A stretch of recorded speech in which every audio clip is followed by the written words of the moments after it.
تمہارے لیے تمہارا دین مکمل کر دیا ہے اور اپنی نعمت کا اتمام کر دیا ہے اور اسی کامل اور کمپلیٹ دین کو تمہارے لیے پسند کر لیا ہے۔ مومنوں، مسلمانوں، خواتین و حضرات، یہ عظیم ترین بشارت ہے، مومنین کے لیے بشارت ہے، مسلمین کے لیے بشارت ہے۔ محمد رسول اللہ صلی اللہ علیہ وسلم کی عظمت کا اعلان ہے اور دین مصطفی صلی اللہ علیہ وسلم کے کاملیت کا اعلان ہے۔ انبیاء علیہ السلام کی تعداد بے انتہا ہے، ان نبیوں میں سے کسی بھی نبی کو، کسی بھی رسول کو ایسا پیغام اور ایسی بشارت نہیں ملی ہے جیسی بشارت محمد رسول اللہ صلی اللہ علیہ وسلم کو ملی، اور آپ کی امت کو جو دین ملا وہ کامل دین، کمپلیٹ دین، مکمل دین۔ واقعتاً دین مصطفیٰ کی قدر صرف اور صرف وہی لوگ جانتے ہیں جو لوگ محمد رسول اللہ صلی اللہ علیہ وسلم کی شریعت کو کامل سمجھتے ہیں، محمد رسول اللہ صلی اللہ علیہ وسلم کی رسالت کو آخری رسالت سمجھتے ہیں، محمد رسول اللہ صلی اللہ علیہ وسلم کے پیغام کو آخری پیغام سمجھتے ہیں، اور یہ سمجھتے ہیں کہ اللہ رب العالمین کی رضا، اللہ رب العالمین کی خوشنودی، دنیا اور آخرت دونوں جہان کی کامیابی اور کامرانی صرف اور صرف اسی دین کی اتباع اور پیروی میں ہے جو رب کے قرآن اور نبی کے فرمان میں موجود ہے۔ یاد رکھو مسلمانوں، جو رب کے قرآن میں نہیں، جو نبی کے فرمان میں نہیں، جو آپ کی سنت میں نہیں، جو آپ کی تقریرات میں نہیں، رب کعبہ کی قسم کھا کر کے کہتا ہوں وہ کبھی دین نہیں۔ وہ کچھ اور ہو سکتا ہے لیکن دین نہیں ہو سکتا۔ اسی لیے اللہ کے رسول صلی اللہ علیہ وسلم کے تابعدار، متبعین اور آپ کے نقش قدم پر چلنے والے ہر موقع سے سنت مصطفیٰ کو تلاش کیا کرتے تھے، لیکن جس طرح سے دیگر انبیاء علیہ السلام کے قوموں کے ساتھ ہوا، اسی طرح سے اس امت کے کچھ لوگوں کے ساتھ بھی ہوا۔ وہ اپنی منمانی کرنے لگے اور اپنی خواہشات کی پوجا اور پرستش کرنے لگے۔ جب انہیں کہا گیا کہ یہ دین مصطفیٰ میں نہیں ہے تو وہی ہتھیار استعمال کیا گیا جو ابلیس کا ہتھیار ہے، ابلیس کا ہتھیار۔ اور ابلیس کا ہتھیار قرآن و سنت سے روکنے کے لیے، دین سے روکنے کے لیے، اللہ کی رضا سے روکنے کے لیے، اللہ کی خوشنودی سے روکنے کے لیے لوگوں نے استعمال کیا ہے۔ اور وہ جانتے ہیں کون سا ہتھیار ہے؟ یہ خطرناک، ڈینجرس، یہ ایٹم بم سے بھی زیادہ خطرناک ہے، اس لیے کہ ایٹم بم سے ایک آدمی مر جائے گا، لیکن یہ ہتھیار، یہ سلاح ایسا ہے کہ اس سے نسلیں تباہ ہوتی چلی جائیں گی، نسلیں تباہ ہو جائیں گی۔ جس طرح سے آج ہم دیکھ رہے ہیں، شیعہ نے سب سے پہلے قبر کو پختہ بنایا، قبر کی پوجا اور پرستش شروع کر دی، اس کے بعد آج تک نسل در نسل اور سلسلہ وار طریقے سے یہی چلا رہا ہے کہ ایک نے قبر کی پوجا کی، دوسرے نے شروع کی، تیسرے نے، ابھی جس گلی میں چلے جائیے قبر کی پوجا ہو رہی ہے۔ یہ ابلیس کا اتنا ڈینجرس ہتھیار ہے، یاد رکھیے گا۔ حالانکہ نبی مکرم صلی اللہ علیہ وسلم نے قبر کو پختہ بنانے سے منع کیا ہے یا نہیں؟ تو جو لوگ ہر بات میں کہتے ہیں کہ منع کہاں ہے، بھائی جس سے منع کیا ہے اللہ کے رسول صلی اللہ علیہ وسلم نے، اس کو بھی تم اپنی خواہشات کی پوجا میں مانتے ہی نہیں۔ اب قبر کو پختہ بنانے سے اللہ کے رسول صلی اللہ علیہ وسلم نے منع کیا ہے۔ نہا رسول اللہ صلی اللہ علیہ وسلم ان یجسس القبر وان یبنى علیہ، قبر کو پختہ بنانے سے اللہ کے رسول صلی اللہ علیہ وسلم نے منع کیا، چونا گچ کرنے سے منع کیا۔ اب قبر کے اوپر گنبد اور نہ جانے کیا کیا عمارتیں کھڑی کر دی گئی ہیں، منع کے باوجود یہ خواہشات کے پجاری نہیں مانتے ہیں۔ ابھی چند دنوں پہلے کی بات ہے، جب لوگوں سے کہا گیا کہ عید میلاد النبی منانا اسلام نہیں، میلادی لوگ کہنے لگے منع کہاں ہے، منع کہاں ہے، منع سب سے بڑھ کر اللہ کے رسول صلی اللہ علیہ وسلم کا یہ پیغام ہے، ایاکم ومحدثات الامور، ایاکم ومحدثات الامور، بچو بچو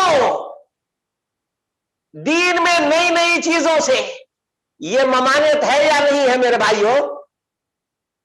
ممانعت، صریح ترین ممانعت ہے کہ دین میں نئی نئی چیز ایجاد کرنا بھی منع ہے، اور دین میں نئی نئی چیز پر عمل کرنا بھی منع ہے، کیونکہ دور رہنے کا حکم دیا گیا ہے، دور رہنے کا حکم دیا گیا ہے۔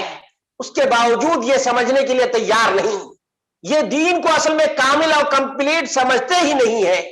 اگر یہ دین کو کامل اور کمپلیٹ سمجھتے تو کہتے کہ ہم کو وہی دین کافی ہے جو صحابہ کے لیے کافی تھا، جو تابعین کے لیے کافی تھا، جو ائمہ کرام کے لیے کافی تھا، وہی ہمارے لیے بھی کافی ہے۔ ہمیں کسی رافضی اور شیعی مجوسی عبیدی کے میلاد کی ضرورت نہیں ہے، لیکن کیا کیا جائے کہ شیطان ان کو ورغلاتا ہے۔ سنت پر چلنے کی ضرورت کیا ہے؟ اپنی طرف سے ایجاد کرو اور پوچھو کہ منع کہاں ہے، منع کہاں ہے۔ میرے بھائی کبھی غور کیا ہے اس بات پر؟ اگر ہم اسی کو اپلائی کریں تو دین باقی رہے گا؟ ہمارا ساتھ اگر آپ لوگ دیتے ہیں تو آئیے ایک ایک کر کے میں آپ کے سامنے اس گندے ترین اور بھیانک ترین اور ڈینجرس ترین ہتھیار کو کس طرح سے لوگوں نے استعمال کیا ہے، اور کس طرح سے ناسمجھی کی بنیاد پر یہ بار بار کہتے ہیں منع کہاں ہے، منع کہاں ہے۔ مثال کے طور پر آپ سے میں کہوں کہ اسلام میں داخل ہونے کے لیے کلمہ لا الہ الا اللہ محمد رسول اللہ ہے، دوسرا کوئی کھڑا ہو جائے اور کہے کہ نہیں ہم اسلام میں داخل ہوں گے سبحان اللہ بول کر، کیا بول کر؟ نوٹ کریں آپ لوگ، اصل میں یہ جو درس ہے نا، درس اس لیے ہے تاکہ ہمارے ذہن کے دریچے کھل جائیں، ہمارا ذہن واہ ہو جائے۔ آپ کو جو بھی کہے کہ منع کہاں ہے، منع کی دلیل دو، آپ فوراً یہ یاد رکھیں کہ کوئی مسلمان یا اسلام میں کوئی داخل ہو تو کیا پڑھتا ہے؟ لا الہ الا اللہ محمد رسول اللہ۔ کوئی تمہارے جیسا ہٹ درم آدمی آ جائے اور کہے کہ نہیں میں سبحان اللہ بول کر اسلام میں داخل ہوں گا، تو ظاہر سی بات ہے یہ بدعتی بھی کہے گا کہ نہیں بھائی لا الہ الا اللہ محمد رسول اللہ بول کر ہی اسلام میں داخل ہو سکتے، سبحان اللہ بول کر کے اسلام میں داخل نہیں ہو سکتے۔ ہر دھرم کیا بولے گا کہ بھائی سبحان اللہ کہنا منع کہاں ہے، سبحان اللہ کہہ کر اسلام میں داخل ہونا منع کہاں ہے، کیا دلیل ہوگا؟